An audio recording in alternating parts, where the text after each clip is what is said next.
Hey Cal, I'm keeping up with our videos from different places. I'm currently in Beloit at Melissa's folks' house. No, actually, I'm not at all. That was 6 days ago, which proves that I did have every intention of making a video on time, but it did not happen. So yeah, my video is every bit as late as yours, possibly even later, and I do apologize for that. I've been also very busy, as I'm sure you can imagine. Graduation is fast approaching, and this is me we're talking about, so I have almost nothing done. So I'm hoping to get that wrapped up, and currently in the middle of a job search since we are moving to Madison. We went down and looked at an apartment yesterday, as you know, because I talked to you about it yesterday. But we're hoping to hear back from that by Monday and see if we're actually going to get the place, and then we get to pack so we can move to the new place.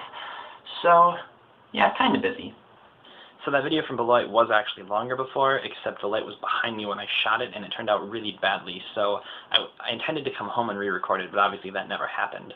So I'm not even going to bother talking about what I talked about then, because I don't remember what I talked about then, and I'm going to skip straight to punishments. Now, since we were both really late this time around, and neither one of us is more to blame than the other, I'm proposing a mutual punishment. I'm going to give you a bunch of options. You don't have to pick any of them if you don't like them, but I'm going to throw them out there, and it'll be something that we'll both be required to do. If you have any other suggestions before we make a selection, let me know. Punishment idea number 1, find your oldest and worst, most embarrassing piece of either poetry or fiction, and read it.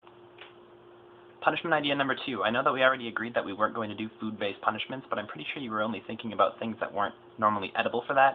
So for punishment number 2, we each have to eat something that we are known to hate. In my case, I will either drink coffee or eat some sort of green leafy vegetable. That can be your option, and you'll have to also give me options for which to give you, and we will suffer through that together. Punishment idea number 3, do as much of your video as you can in a foreign language. That's not really a punishment for you, it's more a punishment for the other person who has to try to figure out what the hell you're talking about. Punishment idea number 4, make lasagna. It's delicious, but let's face it, it's a lot of work.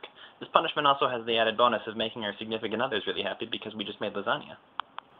So those are my ideas for punishments. Let me know what you think, or if you have any other ones.